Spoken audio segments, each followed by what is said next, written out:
Thank you, everybody. I appreciate it.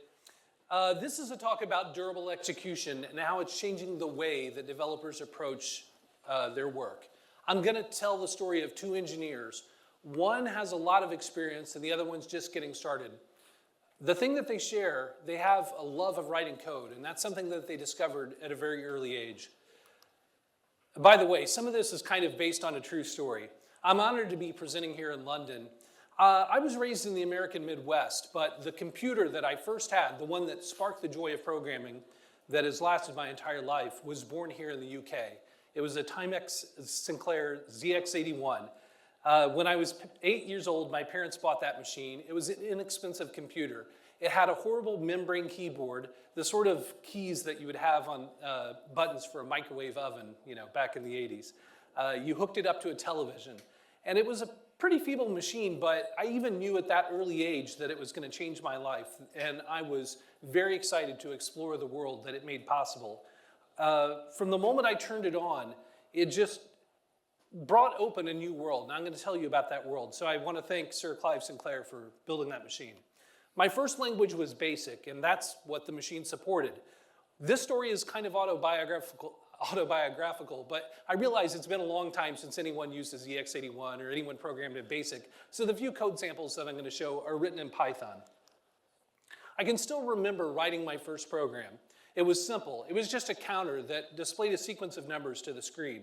I struggled to get it working at first because I was lost. I was in a new world where I didn't speak the language. Finally, I discovered enough about programming to get that simple program working. I no longer felt lost. I felt joy. The program ran, it did its job, and then it came to an end. That raised the stakes for me because I wanted to feel that joy of discovery again. So I started a series of small changes, making a change, then running it again to see what happened. Here's an example of what I mean. This code produces the same output as what you saw before, but it moves the counting logic to a function. It still counts from 1 to 5, but it's a better way to structure the code because now it allows the code that calls it to specify the number to count up to. And so I keep on exploring. As I kept on learning, I was no longer constrained by a lack of knowledge. And if you're creative enough, you can keep finding new challenges. Here's a modification to the code that displays a count using letters instead of numbers. Just like before, when you get it to work, you feel that joy again. And maybe a little bit of power because you've learned to control the machine and you realize that you've gained a skill that few people have. A few years later, I got bored with BASIC, so I wanted a new challenge. I wanted to learn a more powerful language, and so I chose to learn C language. I got a book from the library, and I started learning how to write C code. There was just one problem. The machine that I had at the time didn't have a C compiler. So I just wrote down the programs, wrote down the code using pen and paper. And it wasn't until a few years later that I actually got a chance to compile them and run them and see whether they worked or not. Finally, I got access to a Unix machine, and I was able to run what I'd written. And that brings me to my next topic, the role of execution. As developers, we spend a lot of time thinking about code. In the end, it's just a set of instructions for achieving some goal. To make an analogy, code is like sheet music. The music you see here isn't a concert. It doesn't make a sound. It just describes a set of instructions. You're only going to hear what the composer intended when the musicians pick up their instruments and execute those instructions. The same is true for code. It doesn't matter whether I type it into the computer or I write it down with pen and paper. Nothing happens. It's just a set of instructions. Achieving the goal requires execution. Execution is what brings code to life. Let's take a look at what happens when we execute this code. The operating system creates a process, assigns it an ID that distinguishes it from all the others that are running on the computer at the time. And since the operating system controls the underlying hardware, it allocates the resources that are required for execution. For example, giving it memory, giving it some amount of CPU time. I'll now step through the code as it runs. One of the first things that happens here is the function call at the bottom. In this case, it passes 5 as a parameter. It now enters that function, which is going to output a sequence of 5 letters, A, B, C, D, and E.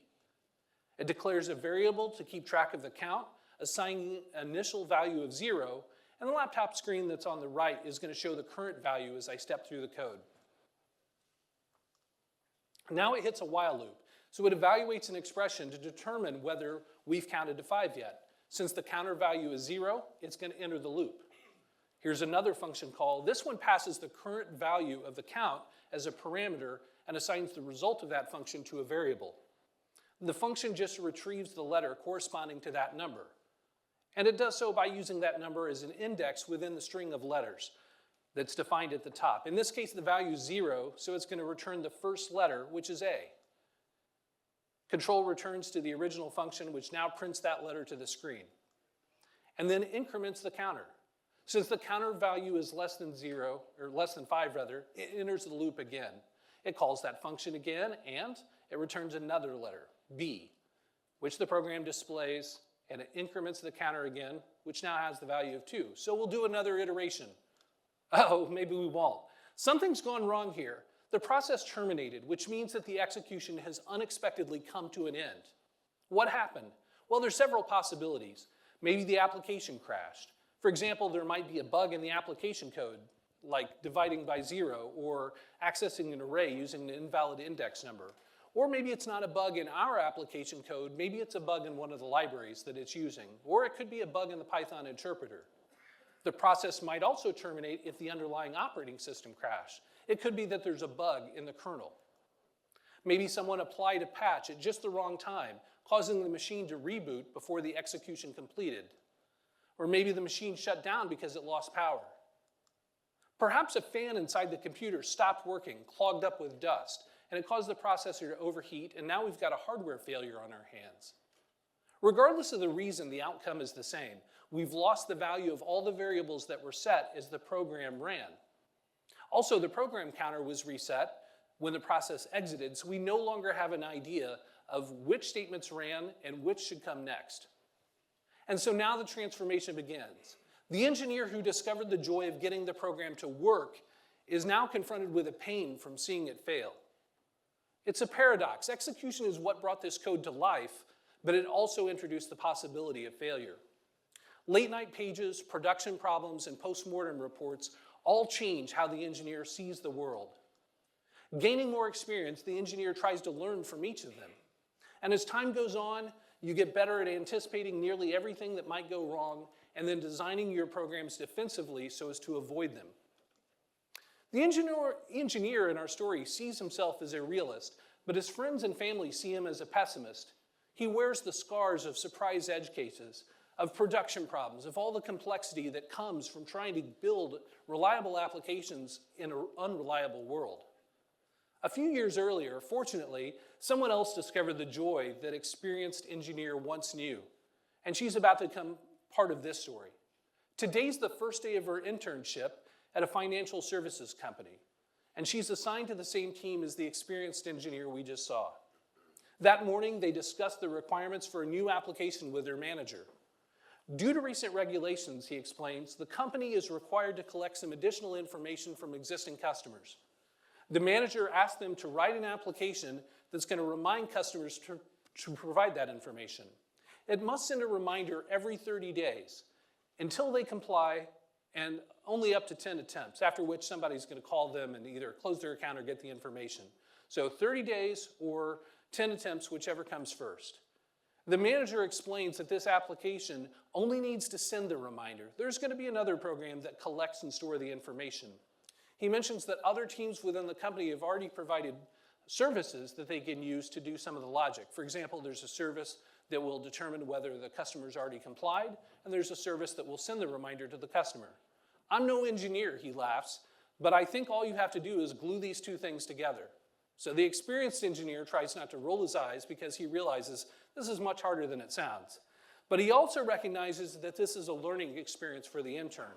It's an opportunity to find out how to build an application in the real world. So he proposes that they each go and develop a solution independently and then get back together later to discuss their solutions. The intern came up with a solution that very afternoon. She explains the code to him. I have a function that takes a customer ID and then iterates using a for loop up to 10 times. During each iteration, it checks whether the customer has already complied, and if so, it exits because there's nothing else to do. If the customer hasn't complied yet, it sends a reminder, and then it sleeps for 30 days.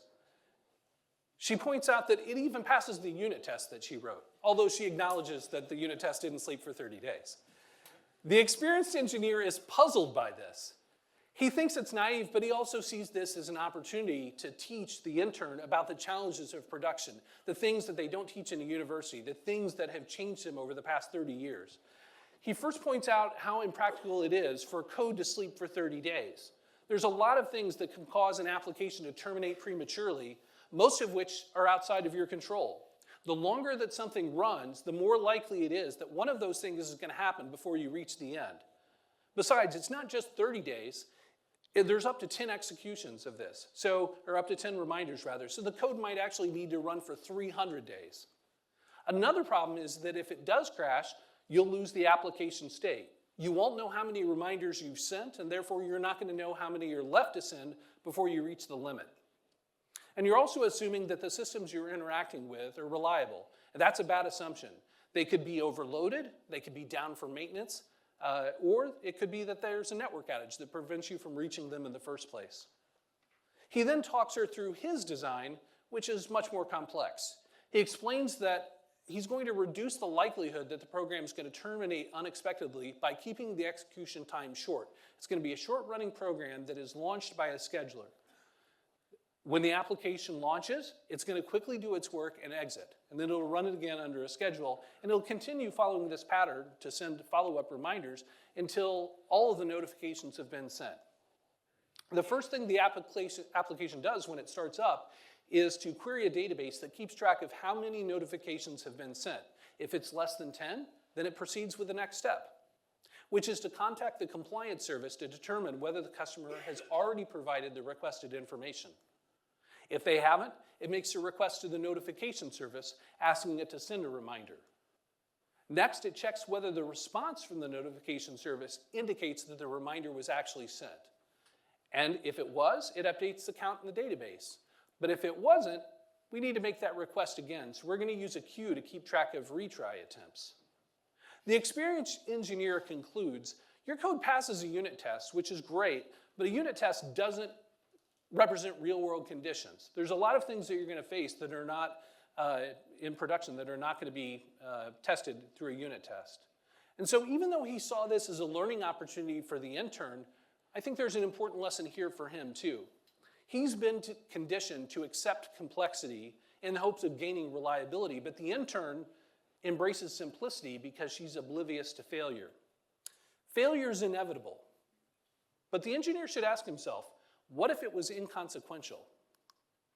This is where I introduce durable execution, and I want to propose a definition for that. Durable execution is crash-proof execution. I like this for 3 reasons. First, it's memorable. Second, it's easy to understand. Third, it's a good way of looking at it. Describing something as crash-proof doesn't mean that a crash can't occur. It means that a crash has no consequence. To make an analogy, I have a waterproof watch. It doesn't prevent me from falling in a pool, but if I do fall into a pool, it's going to continue working. That's the guarantee of crash-proof. Durable execution is made possible by an abstraction that insulates code from failures. It enables applications to continue running despite them. That abstraction is provided by software known as a durable execution platform. Temporal is an example of one. There are several durable execution platforms available these days, and the majority of them refer to this abstraction as a workflow. Some of them use a different term. Regardless of the terminology, though, the most important thing that these platforms provide is crash-proof execution. To understand what durable execution is, it's helpful to see what things look like without it. Let's revisit that earlier example. Instead of stepping through the code again, I'll use some graphics to indicate how it's affected by a crash. Here's the computer where it runs. The operating system creates a process and outputs the first in a sequence of 5 letters, followed by the second. Kapow! Now, for whatever reason, the execution is over. It just crashed. The execution came to an end when the process terminates. The underlying problem here is that normal execution is bound to a single process running on a single machine. Durable execution virtualizes this so that execution may take place across a series of processes, each of which can potentially run on a different machine than the one before. Durable execution provides fault tolerance for crashes, regardless of whether the root cause was hardware or software. Let's see what this would look like again, but this time with durable execution. By the way, I'm explaining the concept of durable execution here. So what I'm describing is going to apply to any durable execution platform, not just temporal. A new process starts up, and the execution begins within it, just like before. Here's the first letter in the sequence, and now the second. Kapow! It crashes right at the same place as it did before. But because we have durable execution, the fact that the process terminated is not the end of the story. Durable execution guarantees that it's going to continue with what comes next, and it does this by enabling that execution to resume in a new process. The application state will be unchanged. The value of the variables in the code will be equal to what they were before the crash. And the code's going to continue running right from where it left off. Let's say the execution makes it one step further and then crashes again. Kapow! This time, the process terminated due to hardware failure. In this case, execution will continue in a new process, this time on a different machine. Once again, the application state is unchanged, and execution continues with the next step, and now the code has finally achieved its goal, and execution is now complete.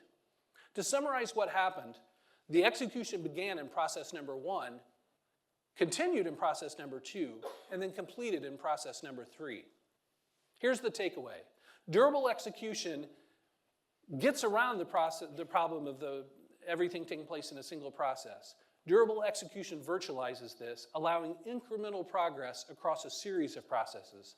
Durable execution is the bridge that ties them all together, providing safe passage for the code no matter what happens. And because these processes can span multiple machines over time, durable execution enables an application to overcome crashes regardless of whether they were caused by software or hardware failure. With durable execution, the physical representation of what took place is below the line. It's true that the execution took place across 3 different processes on 2 different machines, but practically speaking, it doesn't matter. And it doesn't matter because what the developer experienced is the logical representation where everything worked. The logical representation where those crashes had no consequence. It's as if they never even happened, and that changes everything. One important characteristic of durable execution is that it's not limited by time. Because durable execution enables an application to withstand crashes, it enables an application to run for as long as it takes to achieve its goal. It turns out that the intern's suggestion to use a for loop and a sleep statement was a viable strategy after all. 30 days isn't a problem, 300 days isn't a problem. You can actually do this same sort of strategy to implement a business process that runs for years or even decades. The fact that durable execution has no inherent time limits allows you to create applications that run in perpetuity. Many people have said that durable execution guarantees that an application will complete. If you were paying close attention to what I said before, it was subtly different.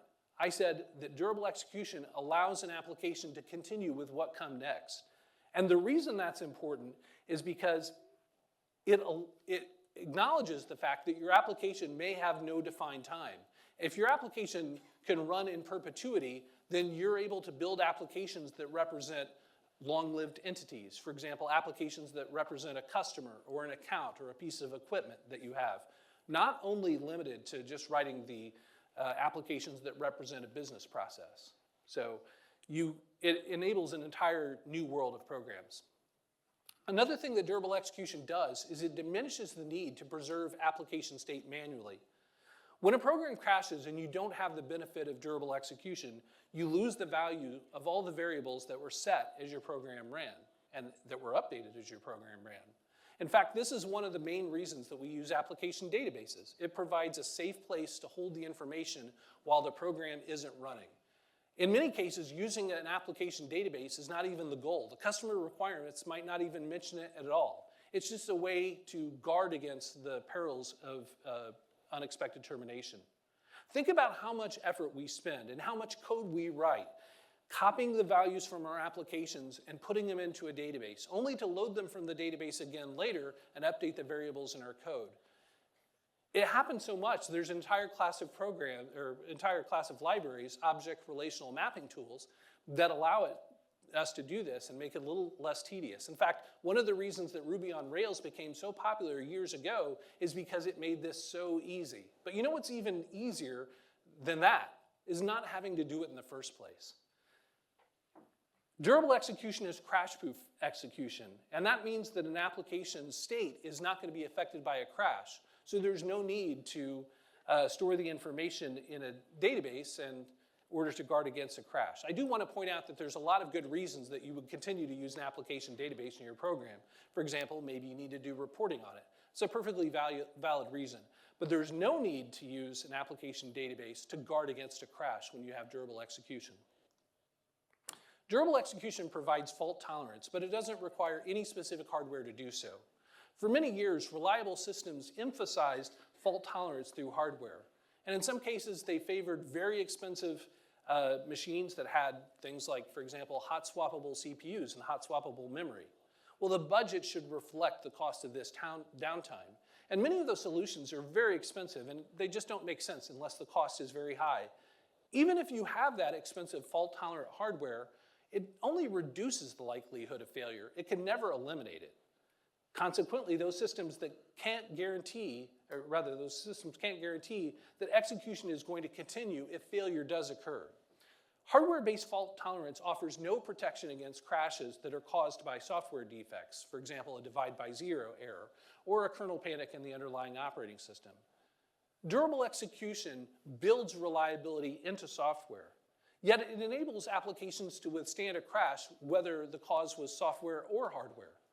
And speaking of software defects, the example I've been using has one. Raise your hand if you spotted it earlier. All right, good eye. In this case, the application will crash if I were to specify a number that exceeds the size of the alphabet. And that's because this function selects the letter based on its position in the string defined at the top. And my fix is going to prevent it from going outside of bounds. Luckily, many durable execution platforms allow you to deploy updates to executions that are already in progress. Temporal is an example of a platform that does this. So if the program crashed because it went out of bounds, I can deploy this fix, and the execution is going to resume from where the crash occurred. But since it's going to resume using the updated code, the crash is not going to happen, and the program is going to continue until the end. So where did durable execution come from? I did some research into this.